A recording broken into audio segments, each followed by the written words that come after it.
un curso allá justamente este fin de semana. Ajá. Y cuando dijiste Puebla, luego me saltó el corazón. Linda ciudad, Oh, la ya. de Puebla. Sí, sí. También. Oye, Marcos, la verdad es que tenemos un montón de lindas ciudades, personas, pueblos. O sea, ahora sí que sí tenemos de qué presumir. De eso no hay duda, mi querido Miguel. Tenemos un país increíble, lleno de riqueza, lleno de cultura, lleno de tradiciones. Y descubrirlo es un deleite. Yo no sé los que nos escuchan si se han dado la tarea. Yo por motivos de negocio viajé por toda la República muy joven en la década, cuando yo tenía de 20 a 30 años, viajé por toda la República y híjole, que cada esquina disfrutable, cada ciudad, cada comida, cada historia, cada zócalo de cada ciudad es increíble. Sí, sí. Lo mío no fue exactamente por negocios. Primero fue porque mi madre era pata de perro y nos trepaba al autobús, te hablo de los años 50. Y bueno, imagínate que a Oaxaca, que era la tierra de mi padre, a Salina Cruz, hacíamos como 28 horas de camino. Yo no me imagino qué pasaba en ese camino, no tengo idea estaba yo chiquitito, ¿no? Ah, bueno, Pero, ok, entonces le aviso a mi esposo que no.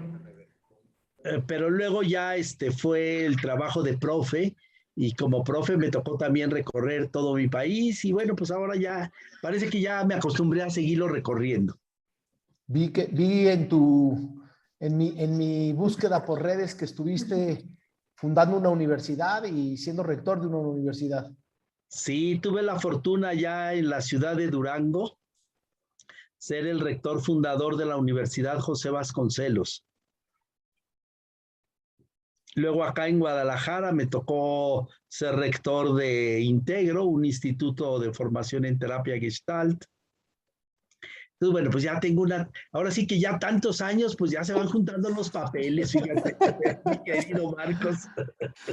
Oiga, para las personas que van entrando ahorita, estamos a 2 minutitos de empezar, entonces 7:05 arrancaremos ya oficialmente. ¿Qué tal quien se acaba de unir con el número 669774? Perdón que tenía el micrófono abierto. Hola a todos. No, bueno, ya vimos que le avisarás a tu esposo para que entonces... Yo dije, a lo mejor lo va a invitar. No, le estaba haciendo una cita para que le cortaran el pelo, perdón.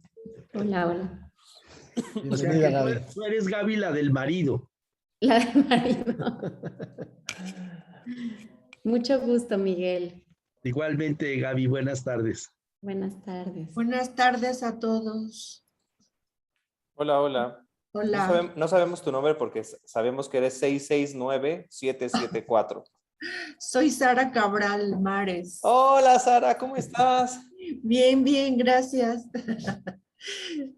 Esa bueno. soy. Oye, no, tienes que quitarte el número porque si no vas a presumir ahí como Víctor Frankl, soy del campo de concentración 13. Es que es la contraseña del Zoom. Ahí está. Mira, yo te lo quito ahorita. ¿Ya se lo Gracias, qué quitó? bueno, porque sí, ya puse, está el nombre, pero luego me sale ese número. Qué bueno que quitas. Muchas gracias. Sara, ya te ubiqué. Aquí estoy. Ya estoy viendo, qué padre. Sí, aquí estamos, maestro. Gracias. Qué bueno, me da mucho gusto. Pues sin más preámbulo, con los que estamos arrancaremos este conversatorio. Antes de cederle la palabra a Moni, que es secretaria de ALPE, nada más darles un poquito de referencia. Lo platicábamos ahorita con Miguel, ¿no? Marcos lo ponía en contexto, pero ALPE es una asociación que lo que intentamos es hacer estrechos nuestros lazos. Hoy tenemos, el estrecharnos nos lleva a agarrar a un personajazo que ya Moni les presentará, que es Miguel Jarquín, que es todo una institución en el movimiento existencial de hace muchísimo tiempo, pero esa es la idea, que veamos qué estamos haciendo, que como grupo mexicano de terapeutas existenciales reflexionemos juntos, porque a veces el problema de esta profesión es que nos pone en un lugar muy solitario y queremos que nos sintamos cada vez más acompañados. Déjenme decirles también que estamos hoy empezando ¿sabes? Así como México está empezando a festejar sus fiestas patrias, Alpe México está empezando a festejar sus fiestas patrias. ¿Por qué? Porque estos 2 meses nos toca ser los coordinadores generales de la Alpe. Básicamente somos ahorita los que están coordinando todo el grupo latinoamericano. Tenemos el honor de estos 2 meses de estar pues viendo cómo está funcionando y cómo podemos apoyar a las otras delegaciones de los diferentes países. Y es increíble empezar esta coordinación pues con este conversatorio y hablando de la terapia existencial en la actualidad. Pero sin más preámbulo, pues se lo dejo a Moni para que Moni nos dé todo este inicio y devele de telón para que empecemos. Muchas gracias, Juan. Y bueno, pues muy buenas tardes a todos. Muchas gracias por acompañarnos. Y bueno, ¿no? Ahorita ya en esta pequeña espera o en este pequeño preámbulo en el que nos íbamos integrando, pues ya por ahí fuimos escuchando un poquito quién es Miguel y qué ha hecho. Pero sobre todo a mí me gustaría como empezarles contando que, bueno, es muy probable que ustedes están aquí es porque ya oyeron hablar de él o porque ya leyeron algo de él. Entonces, bueno, ¿no? Él empezó como maestro de primaria, pero bueno, se ha ido desarrollando en estos ámbitos de la filosofía, de la psicología, del desarrollo humano. Tiene ya muchísima experiencia, ¿no? Como docente de educación superior en diferentes escuelas de nuestro país. Y además también ha escrito varios libros y ha participado en varias traducciones. Y pertenece a muchas asociaciones que están relacionadas pues con el desarrollo humano, con el enfoque centrado en el nosotros y con otras asociaciones que también son muy importantes. Y creo que él es uno de los principales representantes o de los principales líderes de lo que es y ha sido el movimiento de la terapia existencial en México. Y bueno, creo que más que formalidades, la mejor manera que tenemos de conocerlo, de saber quién es, a quienes aún no tengan el gusto de conocerlo, porque bueno, yo tuve la oportunidad de tomar un taller con él y de escuchar algunas conferencias cuando fue en el primer congreso de Alpe, precisamente, que hubo acá en México, y el primer congreso latinoamericano que tuvimos acá. Entonces, pues yo tenía un gusto y también espero que todos los que estén aquí, que aún no lo conozcan, pues puedan aprovechar de lo que saben. Bienvenido, Miguel. Muchas gracias por estar en esta charla con nosotros. Y pues creo que pues comenzamos, ¿no? Muchas gracias también a todos por acompañarnos. No hay mejor presentación que escucharte. Gracias, Miguel. Muchas gracias, Moni, por esta presentación. Y qué padre de volvernos a ver. Este ejercicio que vamos a hacer el día de hoy, vamos a estar en un conversatorio. Marco Cherementevi, que es el tesorero de la Alpe, ¿no? Terapeuta existencial también, maestro del círculo existencial, y yo también como servidor, Juan Castellanos. Entonces vamos a estar platicando los tres, pero si en algún momento ustedes se quieren sumar al conversatorio, porque lo que armamos, ¿no? Con Miguel fue hacia dónde va la terapia existencial, cuáles son los retos que la terapia existencial tiene, nuestra formación está vigente, no está vigente, qué pasa con el COVID, y un poco de eso hablaremos con Miguel, que tiene muchos años, ¿no? Muchas horas en el consultorio, ¿no? Entonces, creo que, pero si en algún momento tienes alguna pregunta, por favor hazla, porque la idea de este ejercicio es que se vuelva un conversatorio más que una ponencia que dicte hacia dónde vamos, sino que la construyamos juntos. Y de ahí, Miguel, Marcos, no sé si ustedes, o cómo lo hayan vivido ustedes, pero muchas de las conversaciones que hemos tenido en Alpe y muchas de las conversaciones que yo he tenido con otros amigos, colegas, terapeutas existenciales y no existenciales, radican en lo que en psicología le llamaron encuadre y que muchas profesiones como agarraron. Llega el COVID y todos teníamos nuestro encuadre, unos más rígidos, unos más, o sea, mucho más flexibles, otros ya hacíamos terapia online, ¿sabes? Pero llega el COVID y nos mete a todos a nuestras casas y nos enfrenta con un reto durísimo de nuestra profesión. Perdemos el cuerpo, ¿sabes? Nos metemos a las casas de nuestros pacientes se meten a nuestras casas, el perro, el esposo de Gaby presente, o mínimo la cita, ¿no? Tal. O sea, cambió la profesión por completo. Creo que la pregunta un poco con la que me gustaría empezar a platicar con ustedes es, ¿ustedes creen que nuestra profesión, la terapia existencial, la terapia en general, tiene un reto en este momento o estamos viviendo un impasse llamado pandemia que terminará en algún momento, ojalá, y regresaremos a la normalidad diciendo, ay, manito, 2 años muy cañones, pero qué bueno que estemos aquí de nuevo? O sea, ¿cómo lo ven ustedes? ¿Cómo lo sienten ustedes? Miguel. No te oímos, Miguel. ¿Quieres empezar tú, mi querido Marcos, o No, empiezo por yo? favor, me gustaría mucho que empezaras tú. Ok, muchas gracias. Bueno, pues aprovecho para saludar, veo muchas caras conocidas, muchos nombres conocidos de gente con la que estoy, mis amigas, mis amigos, así es de que pues me siento como en casa y las personas que todavía no conozco, espero que muy rápidamente nos estemos conociendo y poniendo en más contacto. Bueno, a mí me parece que la pregunta es un poco más profunda de lo que parece. O sea, de pronto me suena como una pregunta casi publicitaria, ¿no?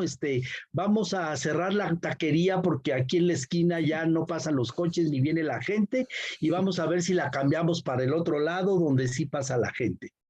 Me parece que el tema es mucho más profundo y el enfoque existencial, y como terapeutas con orientación existencial, no podemos dar simplemente respuestas. Ay, cambiemos y prendamos la computadora o prendamos la radio o mandemos cartitas. Creo que es algo más. Y yo empezaría por plantearnos el concepto de pandemia. Es curioso que la palabra pandemia tiene un antecedente en el griego y significa reunión del pueblo. Fíjense qué interesante, reunión del pueblo.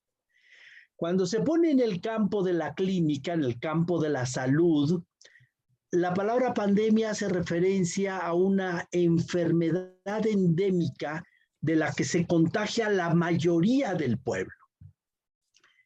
Y es verdad, creo que estamos en una pandemia, eso no lo podemos ni siquiera poner en tela de juicio. Pero una cosa que nos enseñó Heidegger, y bueno, él la toma de Husserl y él de René Descartes, es que para aprender a pensar una realidad, lo primero que hay que hacer es distinguirla, clarificarla. Y aquí viene la primera aportación. No confundir la pandemia con los eventos de enfrentamiento a la pandemia. Son dos cosas diferentes. La pandemia es esa enfermedad en la que se multiplican los casos y es incontrolable. Pero el manejo que se le dio a la pandemia, eso es otra cosa. Y aquí entran, bueno, los gobiernos a nivel internacional, los gobiernos en nuestro país, estatales, municipales, la propia presidencia, etcétera. Y tenemos que tener muy claro que el manejo de la pandemia no fue el mismo para todos. Aquí yo sé que nos acompañan personas de otros países, bueno, no sé exactamente de qué lugares y tampoco sé exactamente cómo se manejaron allá. Pero aquí viene toda una gama de manejo. Digamos que en general fue ponte el tapabocas o el cubrebocas y enciérrate, no salgas. Me parece que en eso podemos resumir la gran orden. Pero el tercer punto. ¿Y las personas cómo tomaron esto?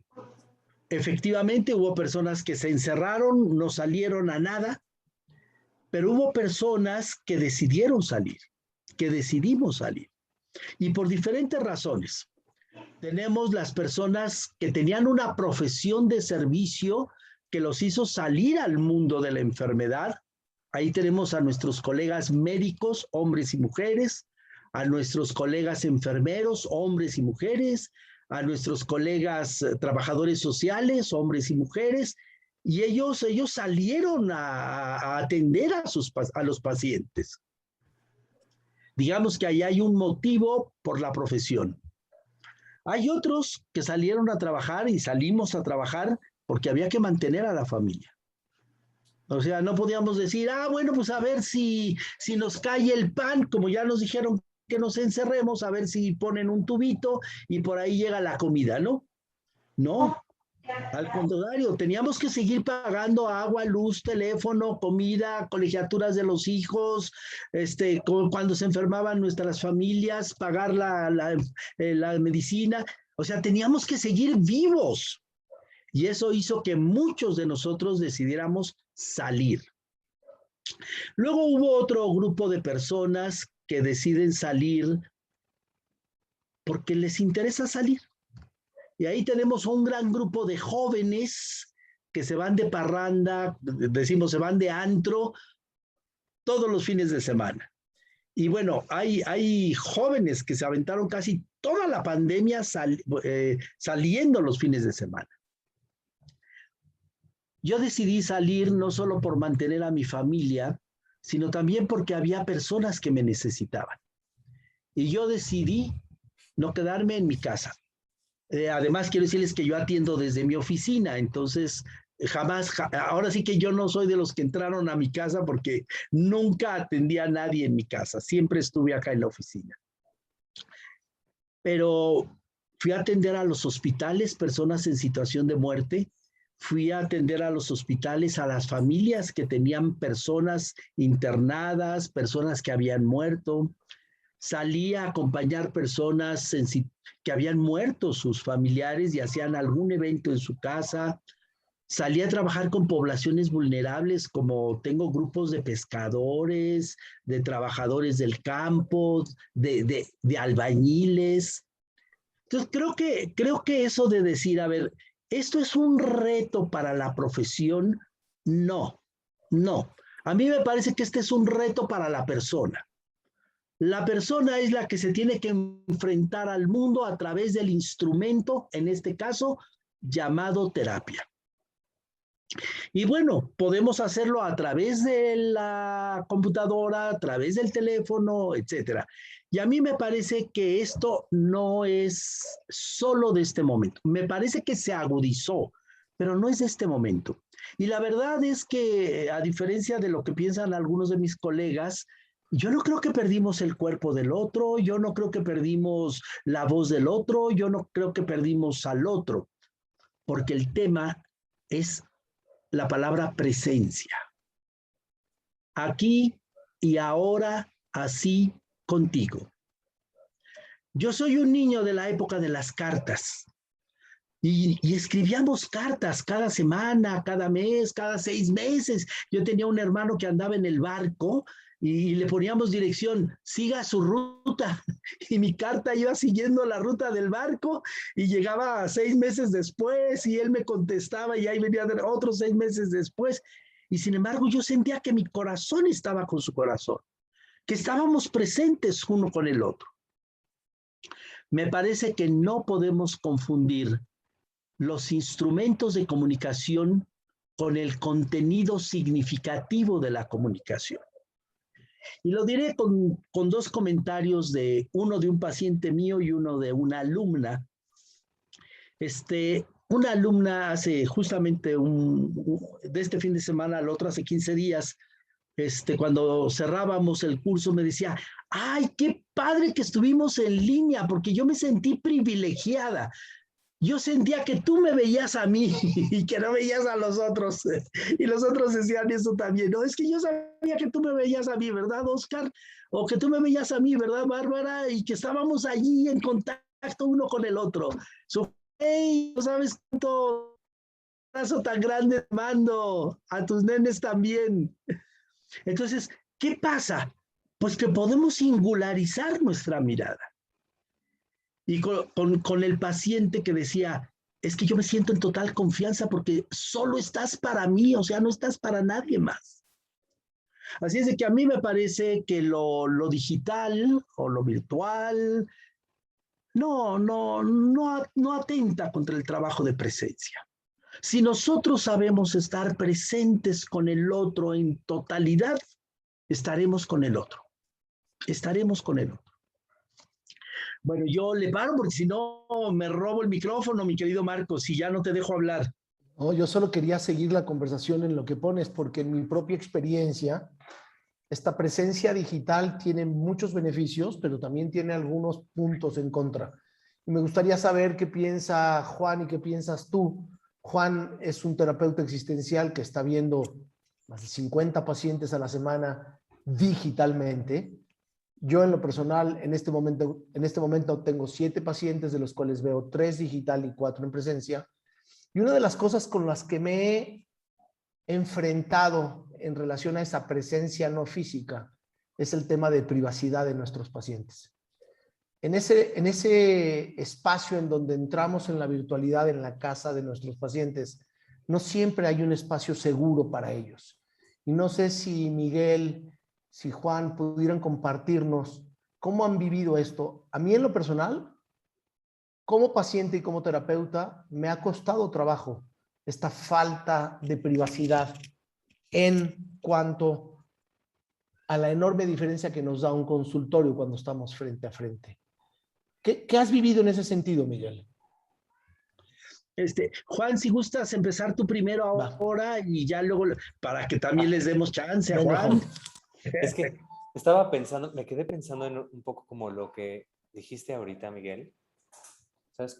Y pensaba en la fenomenología, y que la fenomenología es eso que aparece a mi conciencia, el estudio de que lo que aparece a mi conciencia, y si ante mi conciencia aparece la pantalla, es parte como del encuentro, se vuelve el cuerpo del encuentro. Ahorita Marcos lo decía y lo platicábamos hace unos 15 o 20 días. Yo estoy meditando en si me voy a quedar completamente en línea.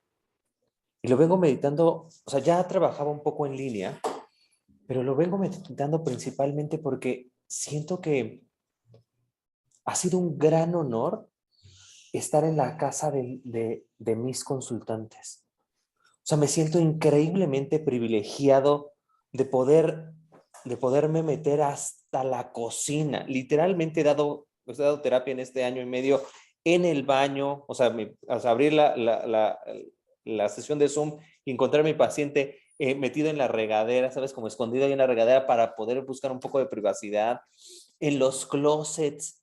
O de repente he conocido a los hijos de mis pacientes que andan rondando por ahí atrás, a los gatos. Los gatos son los que más se meten en la sesión, así como de repente, plum, o a los perros, o el ambiente de su casa.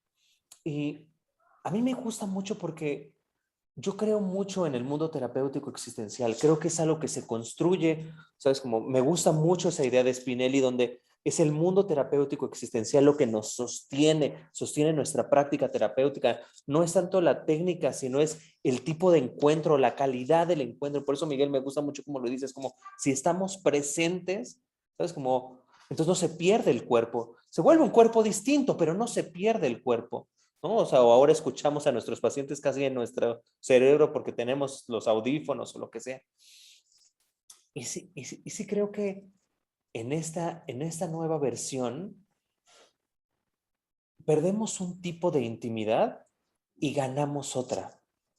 Perdemos una intimidad en donde pareciera que somos sin el otro, en donde me puedo abstraer de mi mundo por una hora y decir, aquí no entra ni mi mamá, ni mi papá, ni mis hermanos, ni mis hijos. En esta hora estoy solo contigo. Estoy solo contigo, pero como a la Donna Orange, ¿no? Así, estoy solo contigo, pero está todo mi coro ahí metido, ¿no? Así. Y creo que la pandemia lo padre es que le subió el volumen al coro. Y de repente está el papá, la mamá, los hermanos, los hijos, los perros. A mí me parece una riqueza increíble. Claro, se vuelve mucho más complejo poder sortear eso porque a veces a los pacientes les puede dar un poco de pena, pero creo que es muy evidente. Por ejemplo, recuerdo a una paciente la semana pasada platicándome un poco de una situación compleja con su marido, diciéndome, tengo que hablar quedito porque, ¿sabes? Él está en la otra habitación. Y entonces yo veía cómo ella iba diciendo algo y en tiempo real se sonrojaba, le daba miedo, ¿sabes? Cómo se ponía nerviosa. Le decía, ¿y esto es lo que te pasa? O sea, esos son todos los sentimientos que se despliegan cuando estás con él. Porque si estuvieras aquí en el consultorio, quizás serían los mismos, pero no se verían tan evidentes. Aquí les pusimos play al tiempo real y eso me parece de una ricura, perdón, de una riqueza inigualable. No sé qué va a pasar cuando regresemos como a los consultorios y tal. Yo soy un fiel creyente que yo creo que yo me voy a quedar híbrido porque me parece que esto que se ganó estaría muy difícil dejarlo. No solamente habla, o sea, como de la eficiencia en el trabajo, en los trayectos mínimos aquí en la Ciudad de México, sino de la intimidad que logramos al estar en nuestra, ¿sabes? Como en la casa de nuestros pacientes y el desvelo que hacemos, o sea, el bajarnos los chones que hacemos con nuestros pacientes, porque ahora sí se nos ve lo vible. O sea, ahora sí nos ven hasta las muelas del juicio. Entonces, entonces me parece que la riqueza que se gana en este trabajo virtual es una nueva forma de practicar la terapia, creo. ¿Tú qué piensas, Miguel? Sí, yo seguiría tu reflexión justamente, y hay algo que yo valoro mucho del paciente y es justamente su esfuerzo por ir a terapia, o sea, el decidir ir a terapia, que eso es ya todo un reto, ¿no? Pues voy a ir a terapia y consigo al terapeuta y luego el espero hasta que me toque y me siento en la sala de espera. O sea, hay muchas cosas previas que yo admiro de los pacientes. Y ahora aprendí una muy interesante. Tal como tú decías, se escondían en las casas, ¿no? Y a mí también me tocó irme al sótano, irse allí al lugar donde tienen los tiliches para limpiar y todo, porque allí era donde nadie los interrumpía, porque nadie estaba con ellos. Y entonces ellos eran los que protegían esa intimidad. Y eso es lo que a mí me parece interesante, porque a ellos les interesaba la intimidad y ellos hacían lo necesario. Y bueno, me tocó atender a personas en terapia que iban manejando porque iban por sus hijos y justamente tengo algunos pacientes de la Ciudad de México que iban de un lado a otro 3/4 de hora y casi nos echábamos toda la sesión manejando, ¿no? Y yo decía, híjole, pues qué padre, en lugar de estar babeando ahí en el periférico y ya se aventó su sesión de terapia, pues me parece que resultó ganancia para él y ganancia para mí. En otros me tocó también que fueran en carretera. Y ahí iban manejando y me decían, no, Miguel, es que yo no quiero perderme esto, yo quiero estar en mi tarea. Entonces, a mí me parece como un esfuerzo, una lucha por seguir con su propio trabajo, con su propia interiorización, y yo también valoraría eso. Yo atiendo más pacientes en presencial que en línea. Los de línea son casi la mayoría que están fuera del país y que, bueno, los atiendo y me va muy bien, estamos muy contentos. Entonces, pues yo diría que el que sea digital o no sea digital solo cambia un modo del así.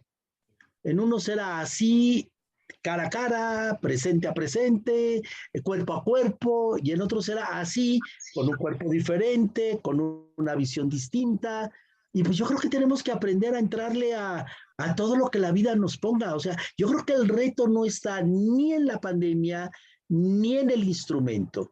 El reto está en que sigamos siendo creadores para inventar lo que sea necesario. Es que me llevas a pensar, es estaba escuchando el otro día una conferencia que dio Jackie, donde hablaba justo de la sana distancia. ¿Qué tan sano es la sana distancia? Y qué tan, ¿sabes? Esta sana distancia en realidad, ¿sabes? No nos permite, o sea, como atenta contra nuestro proceso de formación de vínculo. Y se me ocurre como un poco preguntarles, y agarrando también la pregunta que pone Bárbara como en el chat, ¿sabes? Como si nos toca hacer modificaciones, ¿sabes? Por ejemplo, Miguel, tú que trabajas presencial, tú Marcos que también trabajas presencial, ¿sabes? Nos toca hacer modificaciones en nuestro espacio, en pro del cuidado de otros, ¿sabes? Para los que vamos seguidito de las 9, de las 10, ¿sabes? Cómo cuidamos de nuestros pacientes. Estoy hablando para que no se contagien. Nos toca hacer cambios, nos toca hacer modificaciones a nuestros consultorios, nos toca hacer modificaciones a la forma de relacionarnos. O sea, es como nos toca hacer modificaciones, o lo que nos toca es sostener, eso es como el encuentro, el espacio. Es como, ¿qué piensan ustedes si es algo que activamente, dijiste algo, Miguel, que creo que súper fuerte? El paciente tiene que hacer un chorro de cosas. El paciente va 1 hora, se siente en la sala de espera. Y hoy a los terapeutas, ¿sabes cómo nos toca hacer estos pequeños ajustes para el otro? ¿O no tanto? ¿Qué piensa? Yo creo que sí, Juan. Yo creo que nos toca en este movimiento de nuestros consultantes movernos con ellos. Ponía yo en el chat que me tocó el honor de acompañar a un paciente internado en nutrición a punto de ser intubado con oxígeno. Y yo me entero que está yendo a nutrición, su sesión es presencial los miércoles en la tarde, y le escribo deseándole lo mejor, que se recupere pronto. Y me dijo, estoy esperando la sesión contigo, tengo ya aquí un iPad y me quiero conectar. Y fue una experiencia, pues que es difícil hasta de apalabrar, porque acompañar a un ser humano que está debatiéndose entre la vida y la muerte, listo casi para ser intubado, fue una experiencia muy poderosa, muy, muy poderosa. Y con eso no quiero decir que yo tengo algo en contra de la posibilidad de tener la virtualidad, sino que digo, lo que quería decir es la complejidad que tiene el mundo virtual, la complejidad que tiene también en presencia nuestra terapia. Si nuestra cosmovisión como terapeutas existenciales tiene que ver con relacionalidad, este cambio de relacionarnos a través de una pantalla, de no poderle dar la mano a alguien, de no poder sentirlo físicamente, a mí me parece muy poderoso. Me parece que muchos de mis pacientes, al regreso a la terapia presencial, hoy en la mañana una de ellas me pidió un abrazo. Me dijo, me gustaría darte un abrazo. Era la primera vez que nos veíamos desde la pandemia con terapias virtuales. Y le di un abrazo, y sentir al otro es algo que nos hace cercanos a nuestros pacientes. Entonces, sí, evidentemente creo que nos toca adaptarnos, y yo creo que Miguel lo pone muy bien. No tiene que ver con la herramienta, y sin embargo, la forma es fondo también, y la imposibilidad de tocar, la imposibilidad de ver de cuerpo completo, nada más nos hace una sesión distinta. No digo que ni mejor ni peor, yo digo que distinta al fin. No sé si en esta forma no presencial, Miguel, ha sentido esta limitación de acercarte, de tocar a tu paciente. Antes de responder a tu pregunta, a mí me gustaría regresar a la pregunta de Juan, de qué responsabilidad tenemos con el escenario. Y ahí también me parece, yo he hecho como dos distinciones. Una con el espacio, y bueno, si la persona requiere de lavarse las manos entrando a la oficina, pues va al baño, se lava las manos, etcétera. Pero la parte más interesante y que me ha resultado muy, muy, muy reveladora es como el respeto al paciente y preguntarle, ¿quiere que sigamos con nuestro cubrebocas o no? Y bueno, me ha tocado atender pacientes con cara de pánico, pero así de pánico, que en el momento le dicen a uno, no, yo no me quito el cubrebocas, ¿no? Y entonces ya yo en ese momento le digo, yo tampoco. Y ya estamos los dos, si pudiéramos decir parejos, ¿no? Como tú a tú. Hay otros pacientes que inmediatamente dicen, no, yo no lo quiero, ni me entiendo, me la paso sudando todo el tiempo, ya me dieron ronchas y la tranquilidad del mundo. Algunos pacientes, ahí viene una parte de respeto de ellos para mí. Creo que todos se podrán dar cuenta que soy un viejo, y bueno, ya cuando uno tiene 100 años, los demás como que dicen, ay caray, no se vaya a petatear este pobrecito. Entonces luego me echan la culpa a mí, ¿verdad? Entonces algunos me preguntan, algunos me hablan de tú, otros de usted, pero los que me dicen de tú, por ejemplo, oye Miguel, pero pero por ti. Y yo en ese momento digo, qué padre, porque es también una parte de respeto, ¿no? Le digo, no, pues mira, por mí, no te apures, por ahí mi familia dice que yo tengo sangre azteca y que voy a venir enterrando a los demás, así es de que creo que no me voy a petatear. Tú adelante. Esa parte de respeto a los pacientes se ha convertido como en un inicio ya de la misma terapia, ¿no? ¿Cómo quieres que estemos? ¿Quieres que nos sentemos frente a frente? ¿Quieres que nos pongamos más distantes? O sea, como dejar que el paciente también juegue, porque el uso de los escenarios finalmente son decisiones de nosotros, de una relación. Y a mí me parece que ya allí está empezando el trabajo terapéutico. El trabajo terapéutico, todos lo sabemos aquí, tiene que ver más con la recuperación del respeto y de la confirmación en la existencia. Entonces, si yo en ese momento le permito sentarse más lejos, sentarse más cerca o generar otra forma, a veces me dicen, yo prefiero acá en la sala, y como no tengo mucha gente tampoco, viene una tras otra casi siempre llegando a la hora exacta, pues tranquilamente nos vamos afuera y bueno, ahí tenemos más espacio, ahí está más grande. Y esta parte del respeto me ha parecido como muy interesante. Confirmar al otro en su existencia a través de las decisiones que él toma. Y ya, ahí empezamos, ¿no? A veces ya eso se vuelve tema. No, es que en la casa, no quieren que nos acerquemos. No, es que en la casa tienen prohibido que fulanito se siente a comer con todos porque estuvo enfermo o hay peligro de que esté enfermo. Y entonces aparece ya el tema de lo que se está trabajando, ¿no? Bueno, es como un poquito siguiendo tu planteamiento, Juan. Y tomando el tuyo, Marcos,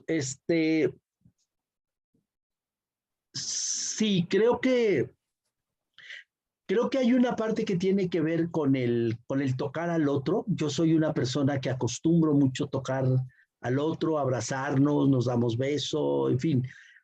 Sin embargo, hay algo que yo he aprendido en mi vida casi desde niño, ¿no? El aquí y ahora tiene que ver con asumir lo que sí tengo. Y por allí armé una frasecita hace ya creo que como 5 años que dice, ¿qué sí con lo que sí? La frase completa es, ¿qué sí puedo hacer con lo que sí tengo?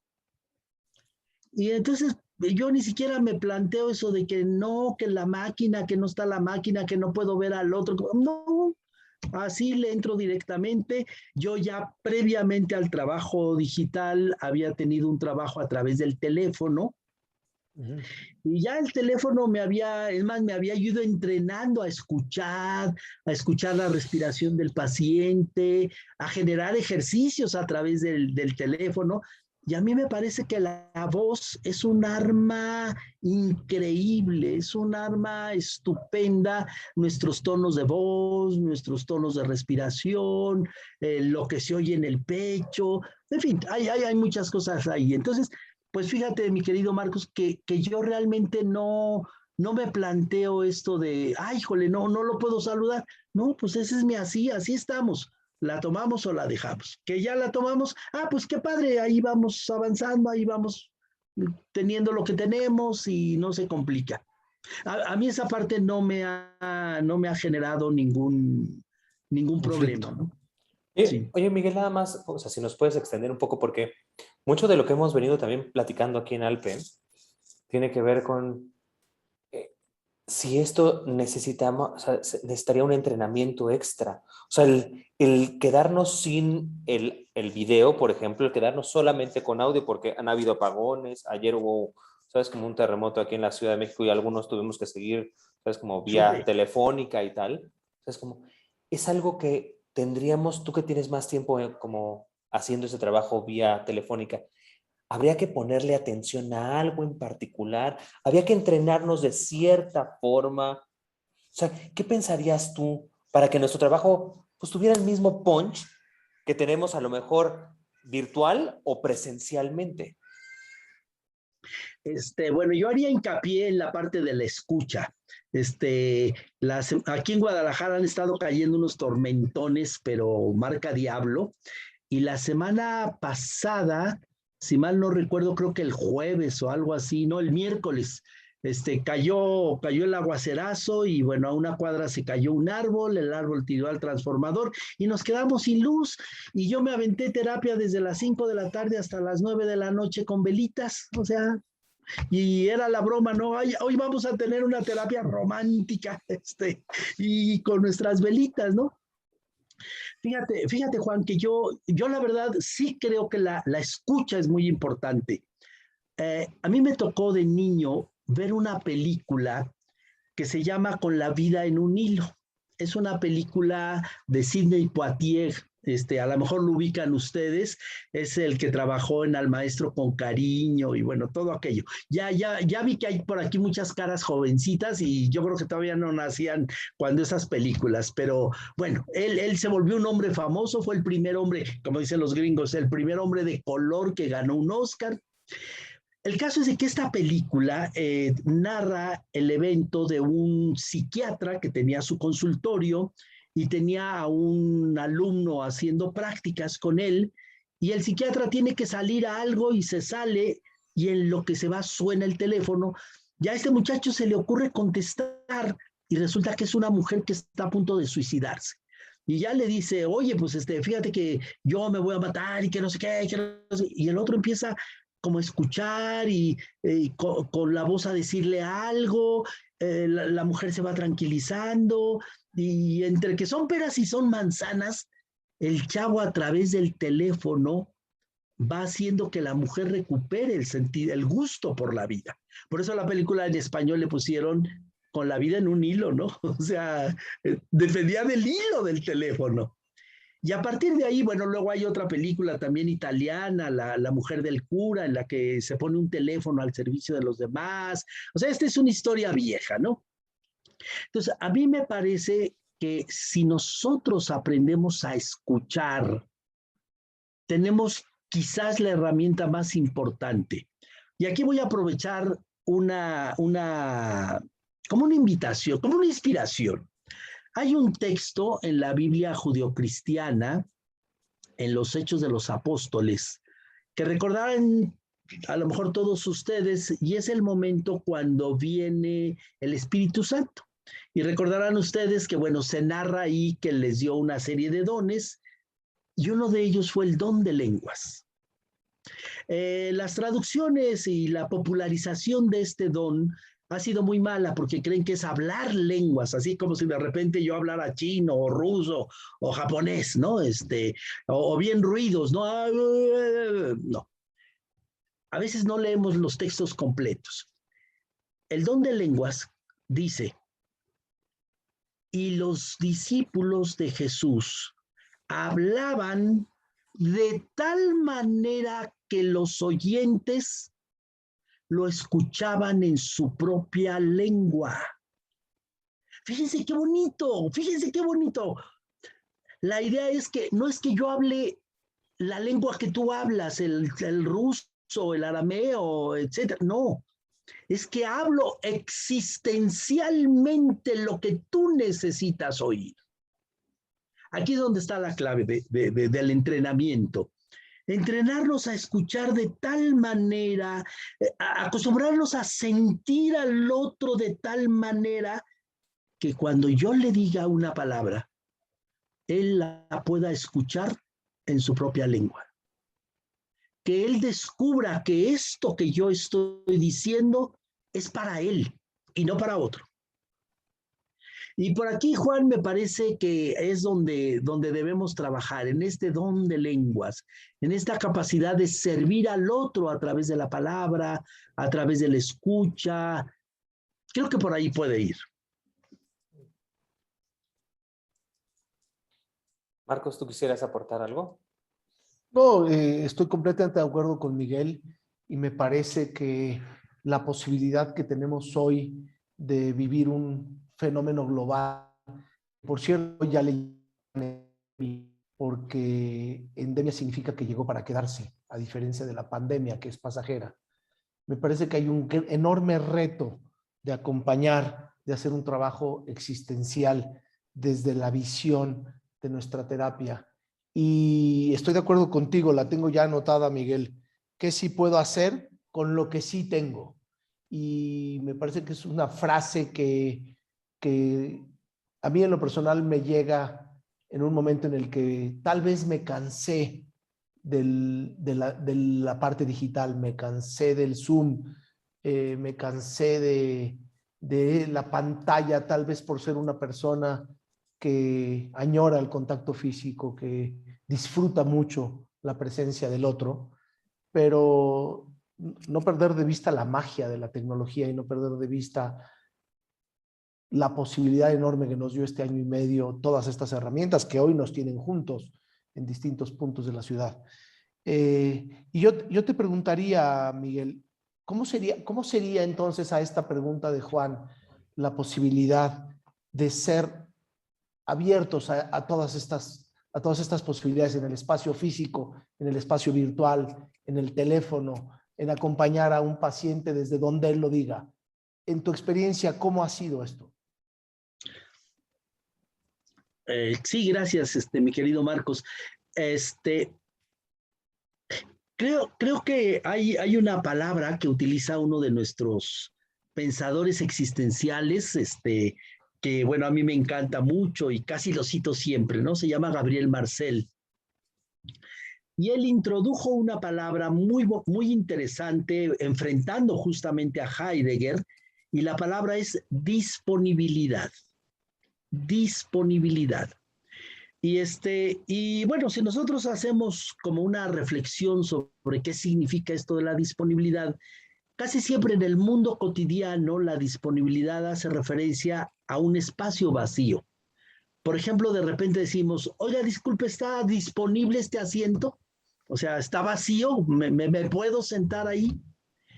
Si seguimos la reflexión de Marcel, la disponibilidad es más bien el espacio que hacemos en el corazón para que el otro quepa como si entrara en su propia casa.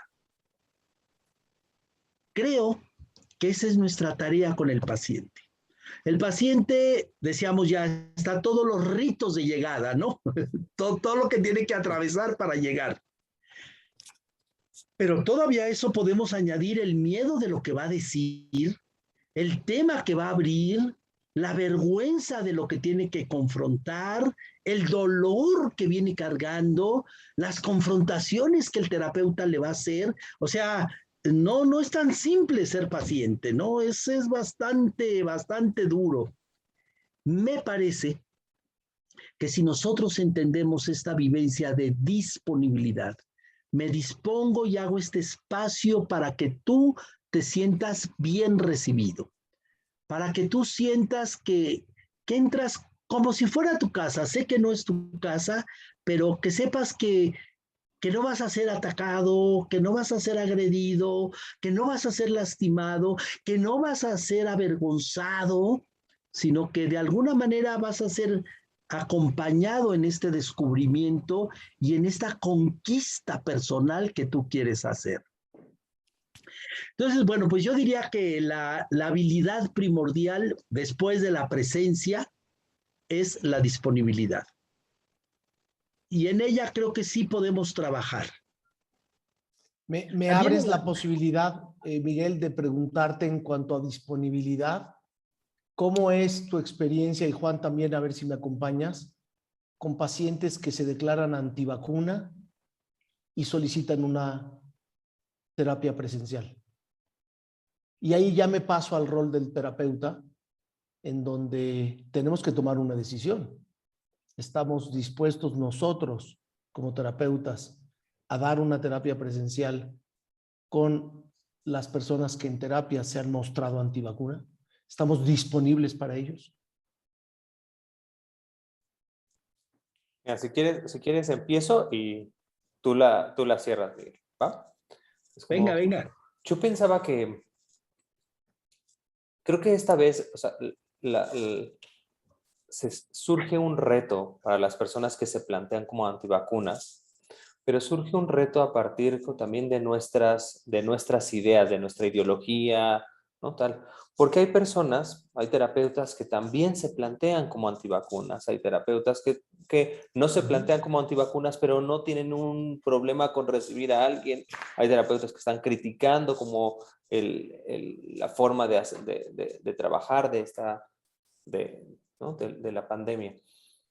Y yo creo que hoy el tema es COVID y porque es el tema que está ahí presente, pero me parece que hay temáticas que los terapeutas a veces no podemos sostener. Es como hay algunos terapeutas que no pueden sostener la violencia, hay algunos terapeutas que no pueden sostener, no sé, como el maltrato, hay algunos terapeutas que no pueden sostener la sexualidad diversa, hay terapeutas, y creo que hay terapeutas que no van a poder sostener el que alguien llegue a su consultorio y diga, soy antivacunas. ¿Sabes qué? Me gustó mucho lo que dijiste hace rato, Miguel, que es como, quizás subrayaría la idea de no confundamos como la herramienta, ¿sabes? Como con el que la emplea. Y creo que esto se dedica aquí. Si hay alguno de nosotros que no está disponible para trabajar con alguien que se plantea como antivacunas, es hasta donde le alcanzó. ¿Sabes? Como ya no puede más, no puede recorrer ese camino con ese paciente porque no le alcanza para sostenerlo. Tengo un paciente que su abuelo inventó una medicina en Oaxaca. Ellos no se han vacunado porque su abuelo inventó una forma de medicina que es un poco herbolaria, pero con análisis cuántico, pero ¿sabes? Como hay una cosa como medio con Reiki, bla, bla. Y él dice, es que yo sí estoy vacunado, pero no estoy vacunado con Pfizer, no estoy vacunado con Sputnik, no estoy vacunado con AstraZeneca, estoy vacunado ¿sabes? Con la vacuna que me dio mi abuelo. Y es igual de válida que las otras. ¿Sabes? Como en su micro ejercicio que tiene el abuelo en su clínica en Oaxaca, tiene unos niveles de efectividad bastante altos. Es como, claro, son 50 pacientes, no, ¿sabes? Prácticamente todo el mundo, pero él dice, yo aquí estoy vacunado, ¿no? Entonces, creo que lo curioso es que también hay un bombardeo de información de todos tenemos que vacunarnos y todos tenemos que hacerlo ya y se está empujando para que no se vacune y no nos vacunemos con Sputnik ni con CanSino porque esas son de los países socialistas, esas están mal, son del demonio, ¿no? Tal. Entonces, hay un juego que trasciende como la enfermedad, ¿no? Que todavía no comprendemos al todo. Yo creo que para mí sería muy difícil por mi situación personal de mis dos chavitos, sostener a alguien que no se hubiera vacunado, porque no pienso tanto en mi proceso de enfermedad, pienso que ellos pudieran morir y eso me asusta muchísimo. O sea, creo que no lo podría sostener porque no me alcanzaría pensando en mis hijos, pero creo que hay terapeutas que sí lo pueden sostener. No sé tú qué piensas, Miguel. Sí, fíjate que mi decisión es que yo recibo a quien quiera que venga conmigo. Si se vacunó, si no se vacunó, si se puso la china o la del abuelito o la de la doña Lola. A mí eso no me incomoda en lo más mínimo porque yo tengo una creencia. Hay que estar con el que nos necesita de la manera que nos necesita. Y si no, pues me parece que nos volvemos terapeutas medios elitistas, ¿no? O sea, yo atiendo a los que yo quiero, yo atiendo a los que no me amenazan. Y bueno, este tema ahorita están poniendo la antivacuna, pero cambiemos el tema y digamos, a ver, llega conmigo un paciente que tiene pesadillas porque sueña todas las noches los pedazos de carne que ha partido porque a él le toca matar a las personas que no pagan la lana en los narcos.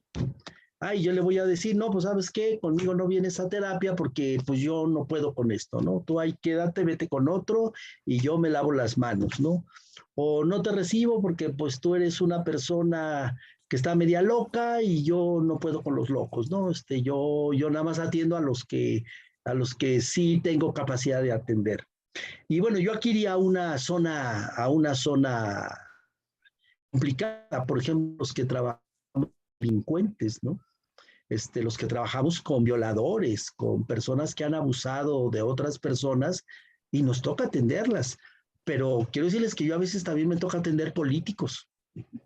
Y a lo mejor suena chistoso decir, hay políticos, pues sí, pero quiero que sepan que a veces esos políticos, el señor gobernador al que voy a atender, al señor presidente municipal, pues parece que están muy sanos y que no hay ningún problema, ¿verdad? Porque caminan por la calle en medio de todos. Sin embargo, a veces son mucho más peligrosos que los otros delincuentes que vienen con nosotros. Bueno, yo quiero compartirles algo que a mí me llena de orgullo en mi trabajo.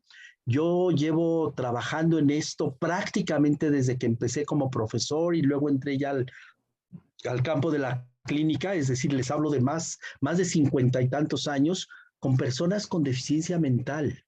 Aunque yo sé que hoy no se usa el término, hoy tristemente la Secretaría de Educación Pública y la ONU han puesto el término de discapacidad intelectual, que es pésimo, pero bueno, ahorita no es la crítica. Y atiendo personas no solo con deficiencia mental limítrofe, ni medios, atiendo personas con deficiencia mental profunda de vida vegetativa. Y quiero que me digan si allí la computadora juega algún papel o si, o sea, nada. Solo les pongo un caso que para mí fue mi maestro. Un chaval de 16 años con deficiencia mental profunda de vida vegetativa, sordo, sin ojos en las cuencas de los, perdón, sin, ¿qué dije? Sin ojos en las cuencas. Y yo me pregunté en ese momento, ¿y yo aquí qué hago? ¿De qué se trata? Y él fue mi maestro, él me guió. Y llegamos a tener una relación que hoy puedo decir significativa. No que la conozca, no sé qué pensaba, no sé qué decía, pero él sabía que yo iba. Yo en aquel tiempo justo vivía en Durango y su madre, bueno, lo atendía perfectamente, era una familia con recursos económicos apropiados, entonces no tenían problema en la atención, el cuidado del muchacho, etcétera, limpísimo, etcétera. Y bueno, yo iba en mi coche. Durango es una ciudad de mucho calor, de mucho sol en algunas épocas, en otras de mucho frío. Y entonces yo andaba buscando casi siempre algún, ¿cómo se llama? Alguna sombrita.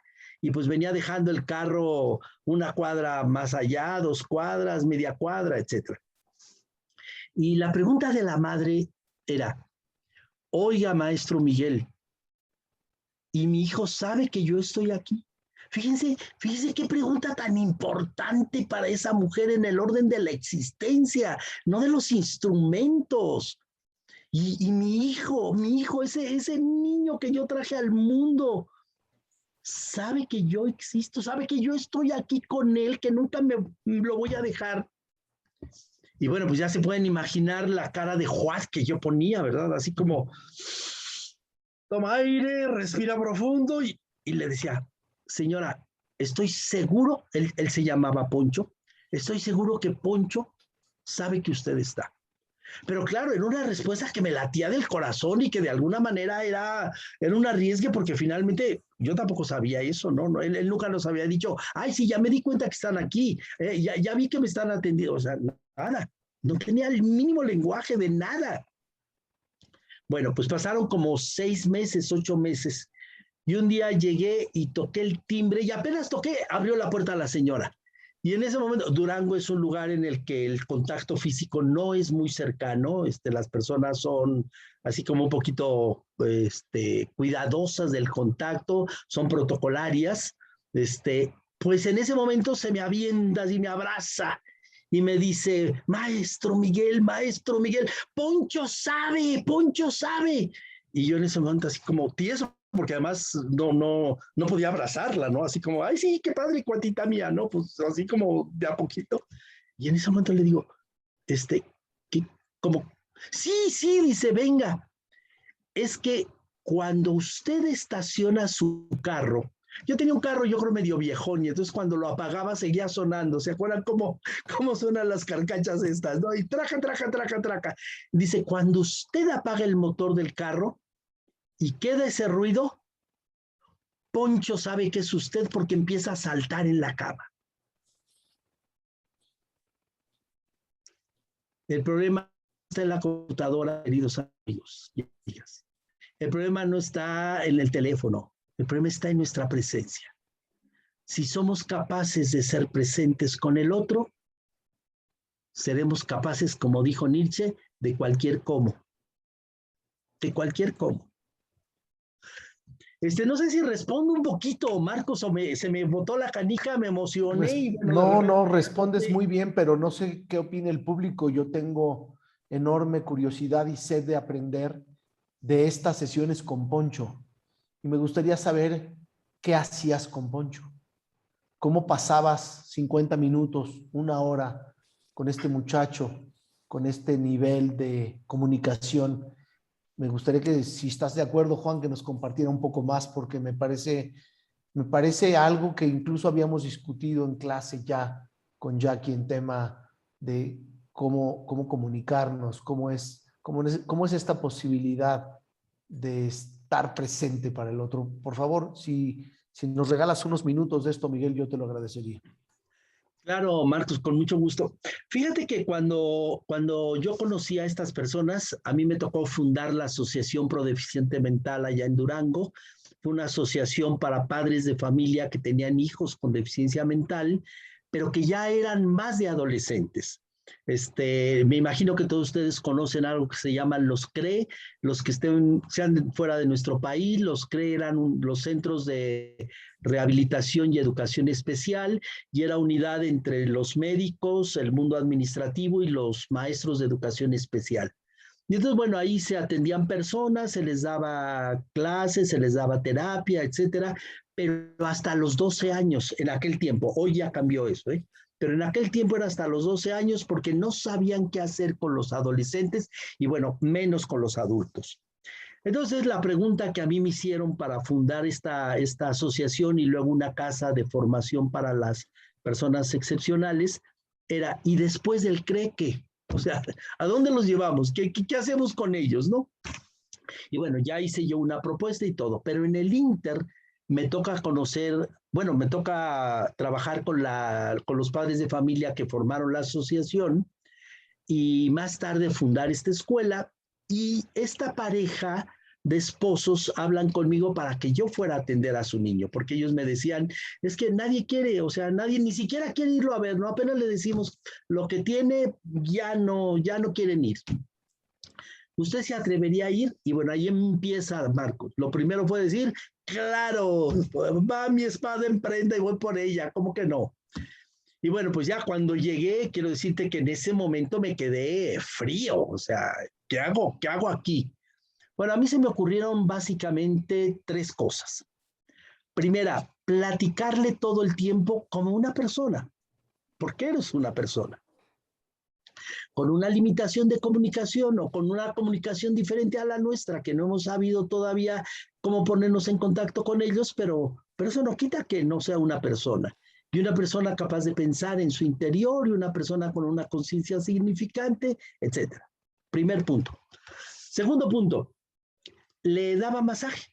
Y bueno, pues tocaba su cuerpo. Al principio él no tenía ninguna reacción. Poco a poco empezó a tener sensaciones de respuesta, algunas respuestas al tocamiento que yo tenía. Y la tercera, que me llevaba mi guitarra y le cantaba algunas canciones.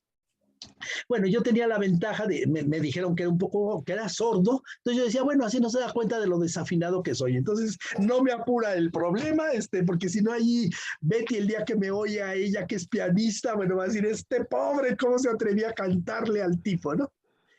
Estas eran las 3 cosas que yo hacía, Marcos. Y me aventaba 1 hora con él, me aventaba a veces 1 hora y media, como no era exactamente una sesión de terapia, sino era como, pues llámale como quieras, la verdad ni siquiera sé cómo llamarle, ¿no? Pero era como estar con él. Eso era lo que yo hacía, y normalmente lo visitaba 1 o 2 veces a la semana. ¿Y cuál era tu estado de ánimo acabando estas sesiones? Ándale, qué buena pregunta. Qué buena pregunta, mendigo Marcos. Bueno, quiero decirte que yo me sentía muy, como muy revitalizado. yo tenía la sensación, ahora sí que diríamos, en lugar de cara a cara, cuerpo a cuerpo, de que nuestros cuerpos estaban así en contacto. Yo decía, sí, un día voy a saber que sí, o sea, pero si no, con esto es suficiente. Entonces, bueno, yo la verdad salía muy contento, muy vigorizado. La señora siempre me esperaba, nunca entró ella a una sesión, quiero decirles. O sea, su respeto fue así como increíble. Y cuando salía siempre abría tamaños ojos, así como esperándome a ver qué novedad le decía. Y mi novedad era siempre, señora, Poncho sigue vivo. Y bien vivo. No había más. Y ella con eso se quedaba contenta, pero esperando siempre. ¿Y sabes si estoy aquí? Era su pregunta, ¿no? Así me sentía, Marcos, muy agradecido con la vida que me había dado esta oportunidad. No todos tenemos esta oportunidad de tener un paciente que se acerque a nosotros y que nos los pongan en bandeja de plata, ¿no? Hasta el día de hoy, él sigue siendo mi maestro. Sigo recordándolo con mucho cariño. Mi libro sobre la deficiencia mental se lo he dedicado a él precisamente. Y bueno, pues él ya murió, pero te digo, sigue presente en mi corazón. ¿Tú dirías, Miguel, que esto es de lo que llamaríamos encuentro en lo existencial? O sea, más allá de la técnica, lo que sea, ¿este es el encuentro como tal? Yo considero que el encuentro se nota por varias cosas, pero entre ellas que quienes vivimos un encuentro, al salir de allí, nos liberamos del otro, pero el otro nos libera también de nosotros. El otro se libera de nosotros y se libera de sí. Y bueno, si añadimos a la pregunta de Marcos de hace un momento en el que me sentía revitalizado, también me sentía libre. Esta sensación de libertad era como decir, sí tiene una limitación, sí está en una situación complicada y yo tengo responsabilidad de seguir vivo y vivo para él y para los otros. Entonces creo que sí, Juan, respondiendo en concreto a tu pregunta, sí, considero que ahí teníamos un encuentro. Y la prueba fue aquellos brinquitos que él daba cuando sabía que yo llegaba, ¿no? Ya luego también cuando le tocaba o le cantaba, se movía y había movimientos del cuerpo y eso, y yo decía, puta, esto es increíble, ¿no? Esto es un regalo de la vida del amor. Sí, Juan. Es curioso porque me quedé pensando ahorita con tu respuesta. Estoy súper conmovido ¿no? con esto que nos narras. Me parece que es de un valor poderosísimo. Estaba pensando en qué es lo que hace lo existencial existencial. Es como, me gusta cómo lo contestas, porque pensaba como, no está en la técnica, no está como en el texto, no está como en la teoría. Pareciera que es como que está, es como en el encuentro, en la disponibilidad que tú mencionas, ¿sabes? Como en la presencia, la Juan. presencia, ¿no? Como, o sea, no sé si ustedes piensan que hay otros de esos soft skills, ¿no? Esos valores blandos que podríamos decir que no están en la técnica como tal, sino que podrían favorecer a lo que nosotros llamamos terapia existencial. ¿Pensarían algunos otros más? O sea, pensamos presencia, ¿sabes? Como disposición, encuentro. O sea, pensarían en algunos otros más que podrían decir, esto es lo que lo hace existencial.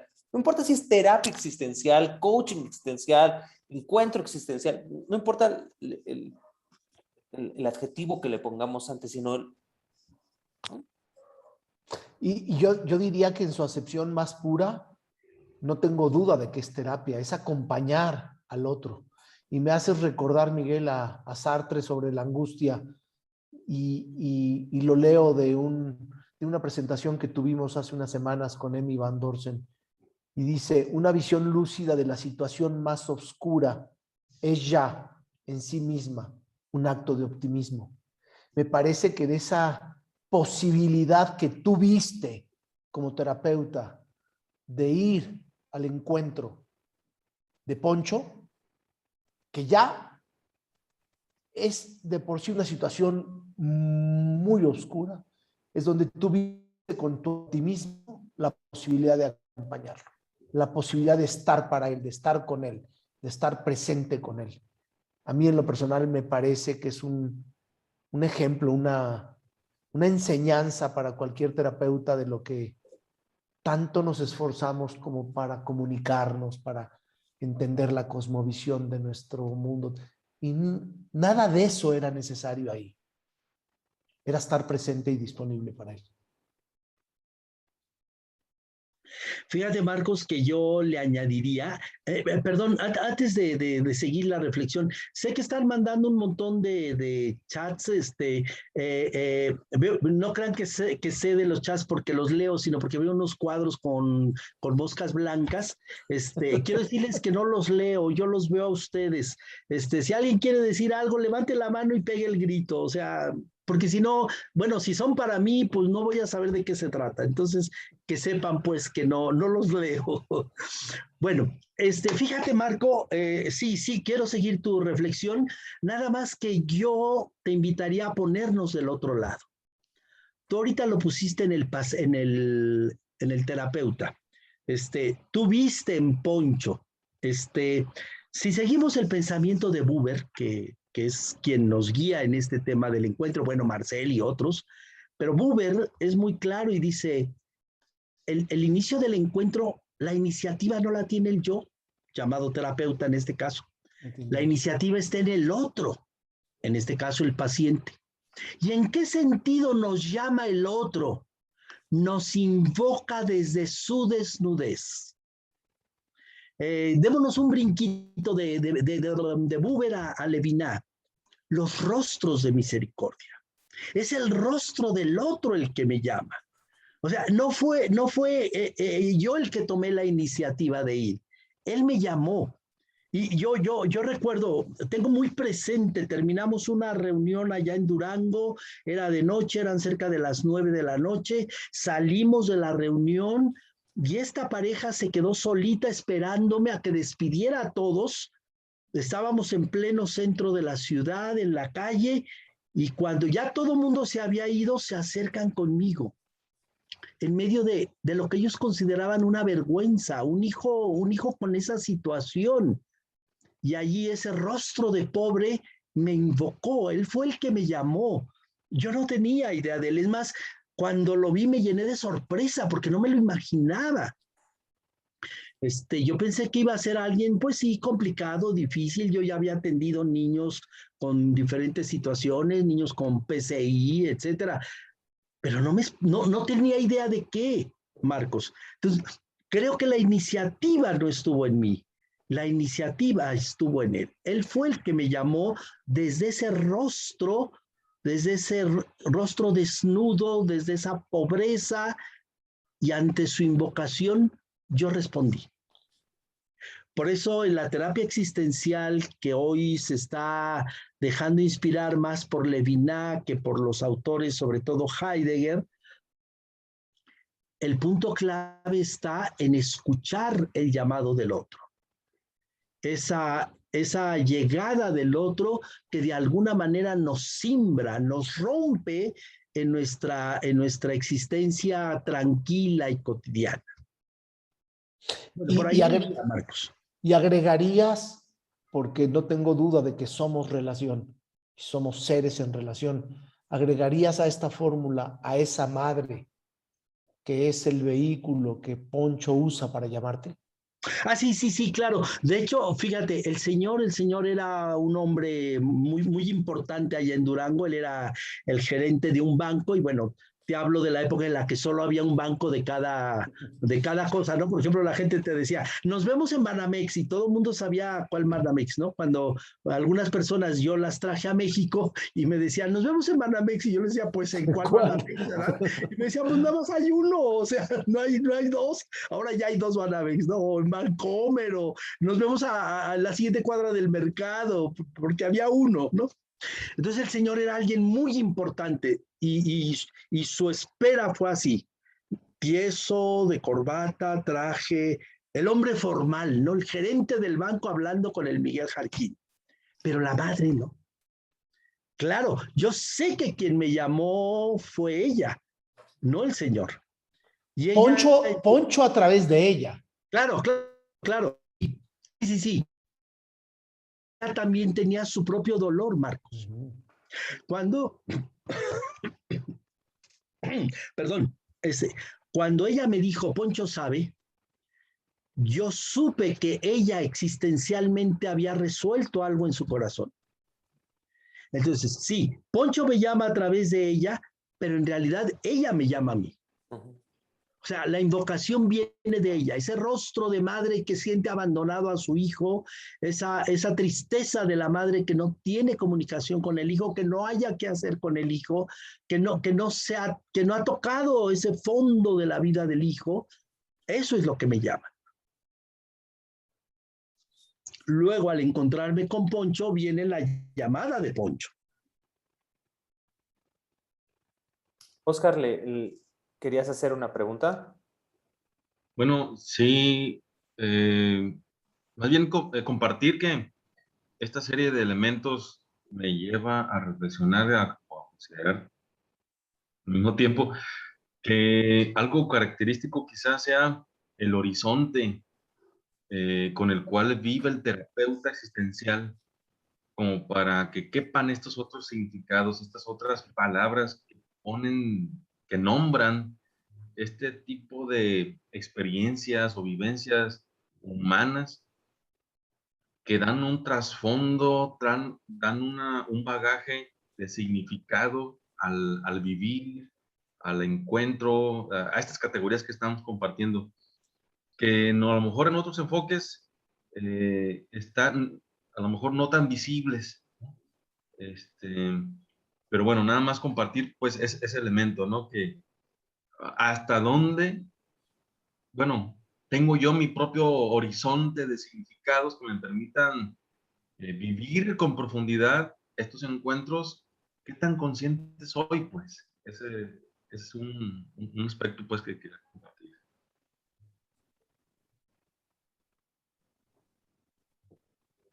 Saludos, maestros. Aprovecho, Oscar, tú y yo nos conocemos, ¿verdad? Sí, así es, Miguel. Un gusto Ya saludarte. sé, de Colima, unos tamales de ceniza, compañerito. Sí, ya vemos. Claro, un abrazo, ¿eh? Un abrazote. Otra de las cosas que no, o sea, que veníamos pensando, y a ver qué piensan Marcos, Miguel y son todos los que estamos aquí, es que si ha cambiado el rol del terapeuta en o sea, en este momento pandémico y ¿no? Esperemos que sea post-pandémico también. Es como, si hay un nuevo rol del terapeuta, hay un nuevo rol del paciente, hay un nuevo, la terapia ¿sabes? Como ganó una nueva forma de estar. Es como, o como lo ponías tú, Miguel, más bien han cambiado las herramientas, ¿sabes? Como, pero el rol y, ¿sabes? El tipo de encuentro sigue siendo el mismo. ¿Qué piensan? ¿Estamos viviendo una nueva forma de hacer terapia? ¿O es nada más cambiaron las reglas del juego, pero el juego sigue siendo exactamente igual? Yo me permitiría, para que después tome la palabra Miguel, decir que estos minutos con él han cambiado un paradigma mío. Y ahora me veo más viendo la posibilidad del encuentro como lo poderoso y no la herramienta que me da la posibilidad del encuentro.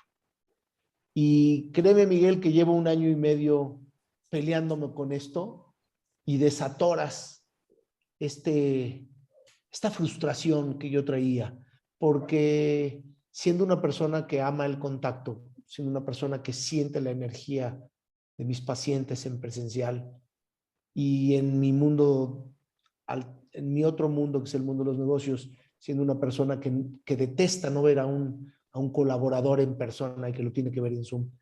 Hoy me rompes el paradigma y me dices, es la herramienta lo que ha cambiado la pandemia, pero no el encuentro. El encuentro, ahí está. No sé si te capté en estos minutos, Miguel. Lo dijiste mejor que yo, mi querido Marcos. Muy bien, hiciste un resumen estupendo. Y a mí me gustaría seguir en esa reflexión que estás poniendo y tomando la pregunta que dejó Juan. A ver, el tema primordial de la terapia existencial, ¿con qué tiene que ver? Y tiene que ver, creo que con dos cosas, el significado y la libertad y la responsabilidad. Y ambos siguen vigentes en el teléfono, en el celular, en la pantalla, en la carta. Por carta. Hoy yo todavía escribo cartas. Ahora ya las mando en esta cosa, ¿cómo se llama? En la computadora. Pero si tengo oportunidad, mando una cartita hecha a mano. Todo. Y quiero decirles que tengo una letra preciosa porque soy de los niños de caligrafía y si no, pellizco. Bueno, pues ahí les va. Rilke hace una descripción que podemos llamar fenomenológica de la pantera encerrada. Y dice, la pantera va de un lado a otro, una y otra vez, enfrentando su cautiverio a través de los barrotes que no le permiten salir. En lugar de estar apurados si usamos la computadora o no, lo que tenemos es que atrevernos a tocar el corazón del paciente para que deje de ver los barrotes de su encierro, para que deje de andar yendo de un lado al otro lado en la puerta de su casa y metido en la cocina y entienda que el mundo del ser humano es afuera. Y por eso somos rostro. Si no, seríamos espejo, estaríamos metidos adentro de nosotros. Somos rostro, somos palabra, y tanto el rostro como la palabra es salida de nosotros. Y recordemos, en este tema primordial, ¿por qué responsabilidad y libertad van juntos? Porque yo creo que la responsabilidad es la libertad en acción, y eso solo vale la pena si tiene sentido. Este es el tema central de nuestra terapia. Perdón, no de nuestro enfoque, perdón. Tengamos las tendencias que tengamos y estemos inspirados por los autores que estemos inspirados. Pero este es el corazón de nuestra inspiración. Y allí es a donde vamos a aportar lo mejor de nosotros como terapeutas. En esta apuesta para que el paciente se libere y pueda vivir en el mundo la responsabilidad que él quiere vivir, a la luz de un sentido, y que ya dicho en el enfoque centrado en el nosotros, a la luz de su ordo amoris, de estos amores que son los que le permiten organizar su propia existencia. Perdón, Marcos, tenías tu mano levantada y me fui de corrido. No, estaba yo aplaudiendo. No era manita, era aplauso. Mira, te lo muestro. Es un aplausito para decirle al público que me emociona lo que escuchaba, que me parece revelador esta posibilidad del encuentro vista, no desde la herramienta, sino de lo que podemos, de esto que dices tú que es tan poderoso, que es estar presentes y estar disponibles, sin importar incluso nuestras... Esto que nos cuentas de Poncho es un ejemplo tan poderoso, Miguel, tan poderoso. Yo hubiera sido de los terapeutas que hubiera dicho, no, gracias. Y tal vez en mi vida pronto algo me llama y tomo el valor para decir, aquí estoy. No sé cómo, no sé dar masaje, pero tal vez le daría masaje. Yo toco, lo único que sé tocar es la puerta, la guitarra no es lo mío, pero tal vez llevaría unas bocinas y le pondría la música para que la escuche. No sé, pero es este binomio presencia-disponibilidad. No importa si es con señales de humo, carta, teléfono, Zoom, presencial, con tapabocas, con careta, en traje de busto, ¿qué importa? ¿Tengo esta capacidad de estar presente y disponible o no? Esa es la reflexión que yo me llevo. Fíjate que este es un muy buen momento para invitar a todas las demás. O sea, no sé si todos estamos igual de emocionados como Marcos, ¿no? con el aplausito y así. Me parece que este final con lo de la pantera es glorioso, ¿no? Tal. Y que tenemos este tiempecito porque justo esto se planeó como un conversatorio con Miguel para que si alguna de ustedes quieren preguntarle algo a Miguel, quieren ahondar sobre un tema o quieren que Miguel como les explique o no sé, más bien nos explique algo, es como, este es un muy buen momento para que tenemos 20 minutitos, es como para que lo hagamos también, nos unamos las demás. Y yo diría, Juan, más que nos explique, que pudiéramos acompañarnos en el asombro de lo que nos propone. Porque creo que lo que nos propone Miguel no tiene explicación. Es simplemente esta capacidad como seres humanos de entender lo que es así, lo que no tiene explicación. Pero sí, cedamos el micrófono a quien quiera, si vamos levantando la mano para tener un poquito de orden o cada quien va abriendo su micrófono como quieran.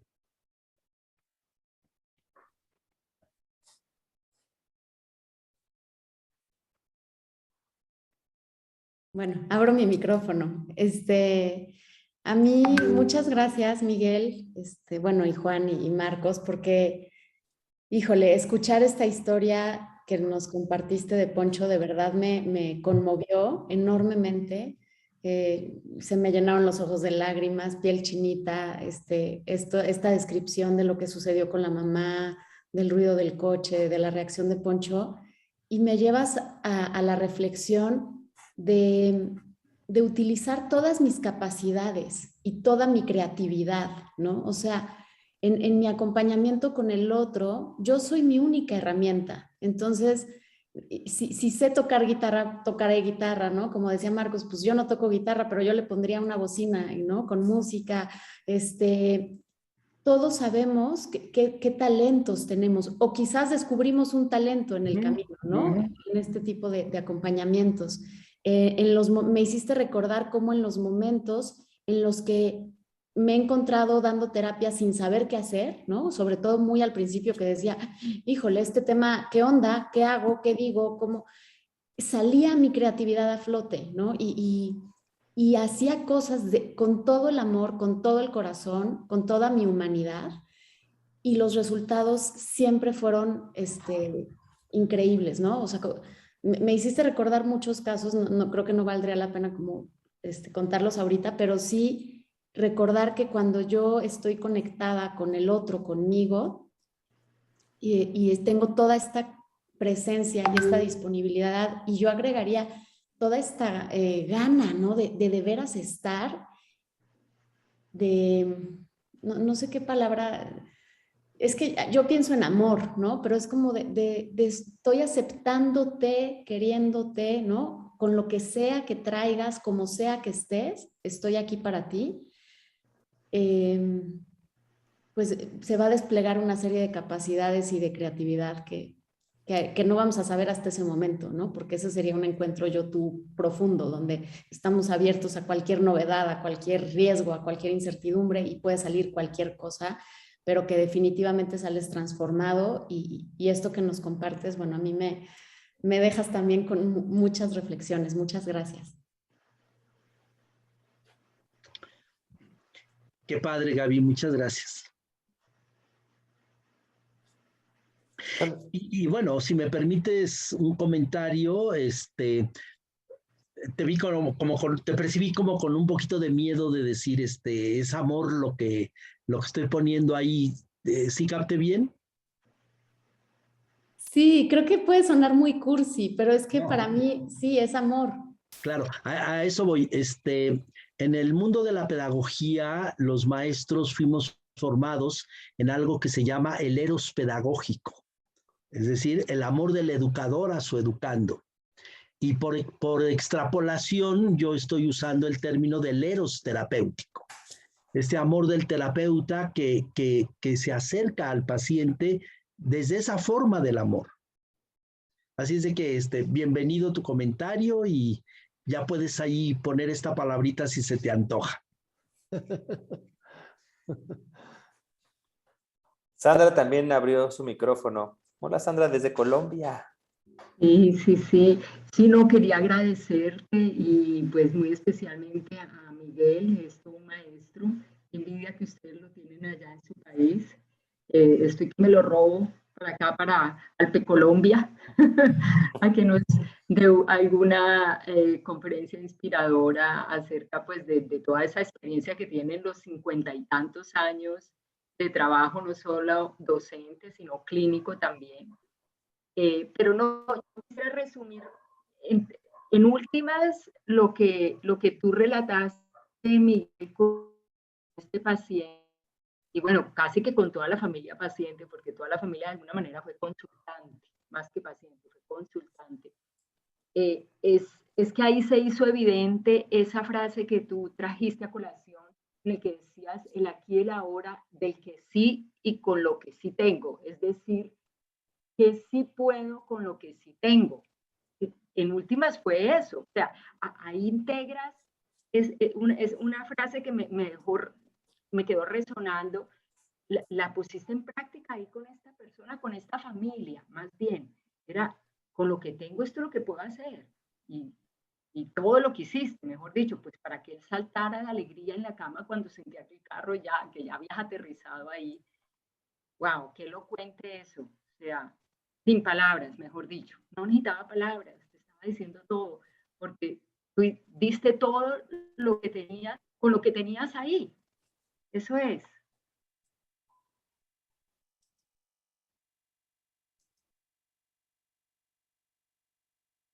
Sandra, muchas gracias. Un abrazo a tu tierra, a la que quiero mucho por varias razones, Medellín, Antioquia, etcétera. Esa editorial maravillosa que tiene por allá, Indo-American Press Service. Un abrazote, querida amiga. Muchas gracias.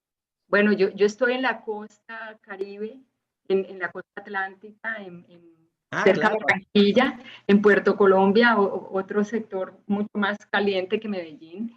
Pero sí, me gustaría mucho poderte prestar para que el grupo tuviera esa experiencia de escucharte.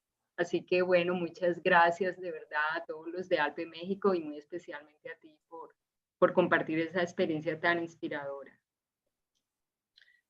Gracias, Sandra, y encantado, con mucho gusto. Namaste. ¿Alguien más que quisiera decir algo?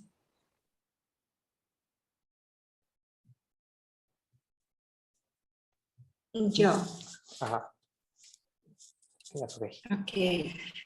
Bueno, quiero tomar esta frase que decía Marcos de asombrarnos con lo que dice Miguel. Y Miguel, pues te he escuchado tantas veces en tantos espacios, tan de cerca también, y siempre asombrándome de lo que compartes, ¿no? De lo que generas con tu presencia, al menos en mí, cada que te escucho, cada que estoy contigo.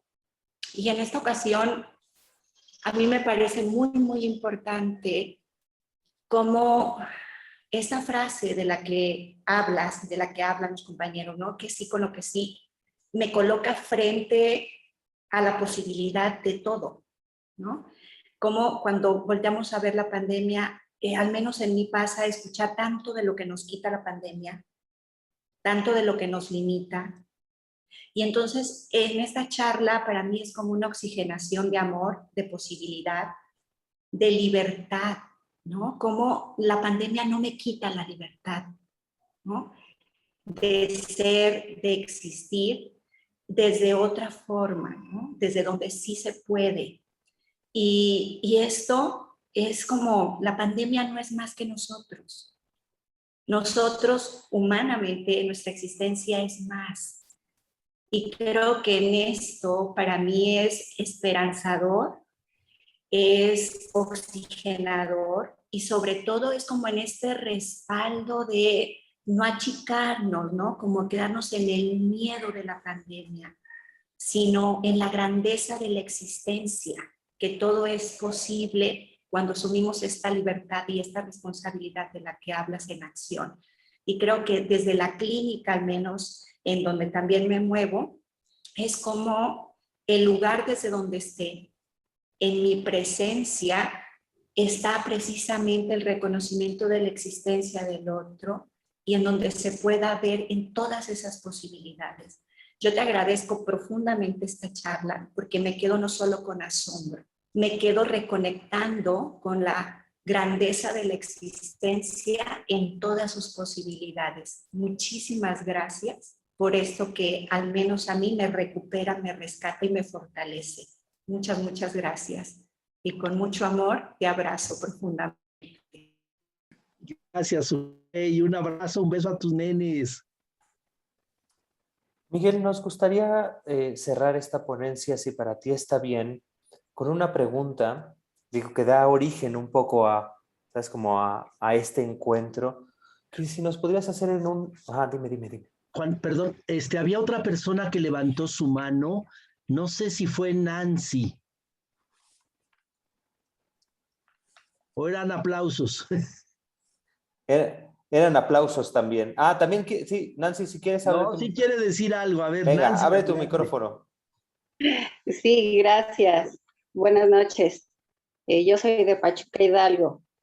Es bien agradable poder tomar este tipo de pláticas, de charlas. Soy estudiante de desarrollo humano. Aún no doy terapia, pero todo esto me parece muy importante, saberlo, escucharlo y sentirlo más que nada. Estas dos cuestiones, estos dos temas de la pandemia y el caso del chico, son cosas que se presentan a diario, que normalmente no se hablan, por ejemplo, con el chico, donde las personas, los terapeutas, y pues voy a tomar una parte de eso cuando yo llegue a dar terapia, es poner todo el interés para con la persona. Es lo que quiero o es lo que he entendido, que se tiene que tener un interés grande por la otra persona. Y ahí va pues ya implícito un montón de cosas, la presencia, la disposición, la preparación, pero me parece muy interesante que sea el interés, ver a la otra persona y arriesgarse a ver qué pasa y a seguir aprendiendo. Me parece muy interesante todo esto, me gusta mucho, me emocionó mucho. Me parece que usted, Miguel, tiene como una manera muy particular de expresarse, de transmitir cosas y también de hacerlas sentir. Y eso me agrada mucho porque yo aprendo de eso y pues tal vez en un futuro pueda llegar a ser. Esta es como mi participación. Muchas gracias. Muchas gracias, Nancy. Ahora sí, si no me falta alguien, si me falta alguien, levánteme la mano porque entonces así es como... Pero justo como la idea era este acercamiento que tuvimos contigo al principio antes de armar este conversatorio era ¿cuál es el rumbo de la terapia existencial? La terapia existencial tiene, ¿sabes? Tiene un camino en la actualidad, tiene retos en la actualidad. Entonces quisiéramos ver si nos pudieras hacer un resumen, es como muy a tu manera, ¿sabes? Como para que nos vayamos así inspirados, así. Es como de, ¿tú qué ves? O cómo, más bien, ¿cómo ves la terapia existencial en la actualidad?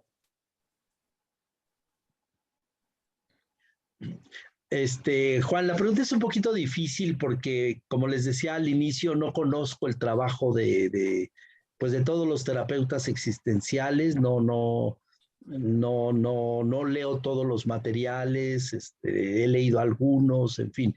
Entonces, creo que sería una soberbia de mi parte decir que la terapia existencial va hacia determinado lugar. Yo más bien diría que hacia lo que yo quiero apostar, ya hace un momento decía yo, esta unión entre libertad, responsabilidad en medio del sentido a la luz de sus amores. Creo que esta sería una primera pista. La segunda que pondría es, otra vez aprovechando un texto de Gabriel Marcel, él se hace una pregunta y dice, ¿quién ama la vida? ¿Quién ama la vida? Y su respuesta es maravillosa.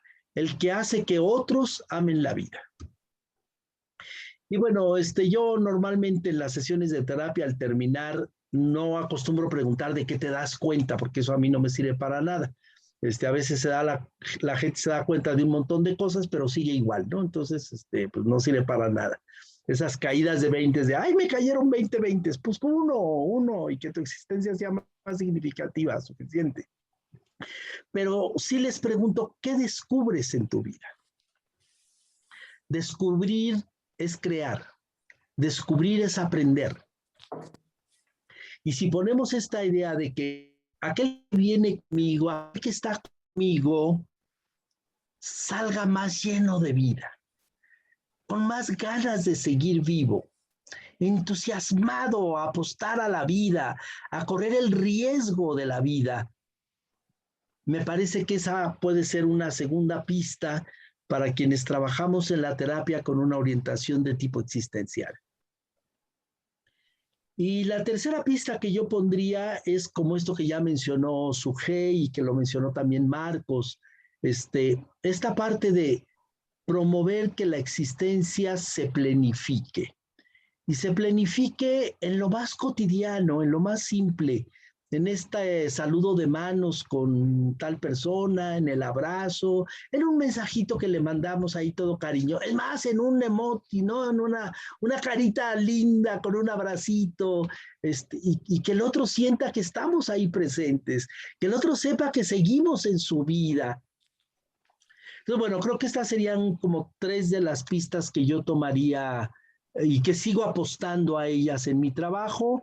Si a alguien más le pueden servir como faros de luz para sus propias carreteras por donde van caminando, pues aprovecharlas. Si no, a lo mejor son lamparitas ahí en medio del bosque o en medio de la montaña cuando andamos perdidos, pero sería maravilloso que se conviertan en estrellas que nos iluminen en medio de la noche cuando a veces perdemos el sentido, cuando a veces se nubla la posibilidad de apostar por la vida, y que con esas estrellas que en medio de la noche nos recuerdan, hoy, la noche vale la pena.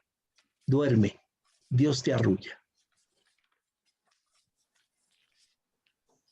Pues creo que esta es una manera lindísima como de cerrar nuestro conversatorio.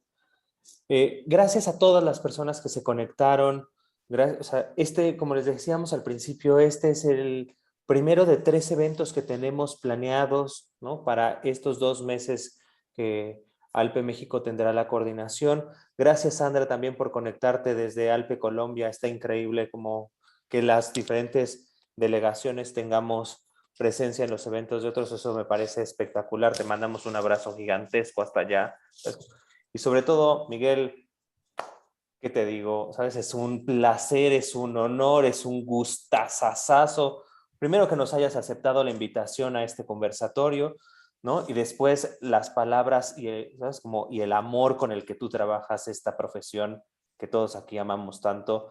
Te agradecemos profundamente tu presencia, tu asistencia y tu conocimiento, y te mandamos un abrazo hasta Zapopan, ¿no? Así cariñoso y que retumbe así como el temblor de ayer, ¿no? Que se sienta el cariño, ¿no? Así, en una versión amable para que no se nos caigan ni vidrios ni nada así, ¿no? A todas las demás, ¿no? Muchas gracias, muy bonita noche. Nos vemos el 13, creo que es el 13, casi ahorita se los confirmo.